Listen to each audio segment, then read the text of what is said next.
अमर करूं सतलोक पठाऊं, ताते बंदी छोड़ कहाऊं।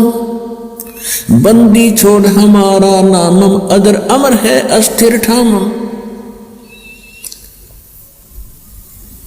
सतगुरु शरण आके फिर धर्मराज डर कैसा। इस परमात्मा की शरण माने के बाद तो धर्मराज का भय नहीं रहता आपको। एक भक्त, वैसे तो बहुत भक्तों के साथ ऐसी घटनाएं घटी हैं, तो एक आध भक्त की बात याद रह जाती है। वो कह रहा था कि मैं रात्रि में सो गया, रात्रि में दो काले काले व्यक्ति बड़ी बड़ी कद के, वो कहने लगे का मेरे साथ चलो, और मैंने चाह के उनके साथ उड़ लिया।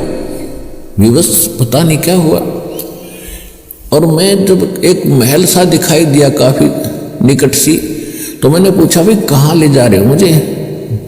उन्होंने कहा कि तेरे को धर्मराज के पास पेश करेंगे, और कहा फिर क्या करोगे। उसके बाद जो आदेश होगा नरक में डालना है या कहीं और भेजना है, तो फिर वो ऐसा ही करेंगे। तो उसने कहा कि मुझे फिर बात याद आई कि गुरुजी बताते हैं कि भी हमें तो यम के दूत लेने आ ही नहीं सकते। तो पहले तो ये सोचा कि शायद मेरी कोई करनी में फर्क तो नहीं पड़ गया, कोई भक्ति में। फिर उसने सोचा कि अब क्या बने, गुरुजी का तो आदेश है कि यम के दूत लेने नहीं आ सकते। तो मैं वहीं अड़ गया, खड़ा हो गया। कहने लगा भाई तुम नहीं ले जा सकते मेरे को, तुम यम के दूत हो क्या। हाँ हम यम के दूत हैं। कि भाई तुम नहीं ले जा सकते, पता है तुझे मैं कबीर साहब का उपासक हूँ, भगवान कबीर साहब का बच्चा हूँ। तो बोले चल चल तो आगे न, आगे बात फैसला होगा। वो मुझे आगे की सीटें में पाछे न खिसकूं, तो मेरी उनकी झगड़ा हो गया, गुट्टम गुट्टा।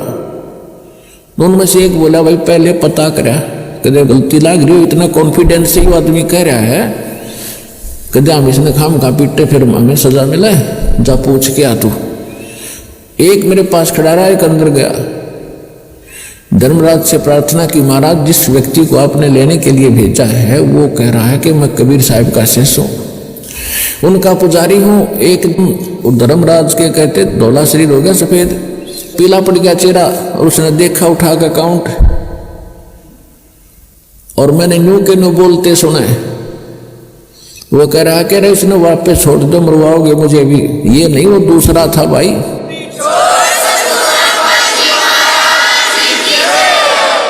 तो वापस आया, उसने कहा छोड़ बीमारी ने कहते ऊपर तो पटक दिया मैनू, और मैं वहां गोते खाता।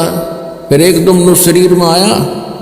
शरीर में आने के बाद भी 10 मिनट तक मेरा शरीर कार्य नहीं कर रहा था, पसीना पसीना। यदि मैं ऐसी दशा ना होती तो मैं ये सोचूं केवल सपना था, और शरीर में जान नहीं, 10 मिनट में हरकत माए मेरे अंग। और उस दिन जच गई है परमात्मा। मेरी तो आज मौत थी और जाना था। परमात्मा की समर्थता से और परिचित हुआ, दृढ़ता आई भक्ति में। तो अपने आत्माओं ये सत्कर मान लेना, परमात्मा की महिमा जो दास आपको सुना रहा ये 100% सही है। और सच्चे दिल तो भक्ति करोगे, नियमित रहोगे, आपको पल पल में दिखाओगा झटके कि भगवान ही सा होया करे। ऐसा होता परमात्मा। और ये क्या करता है भगवान,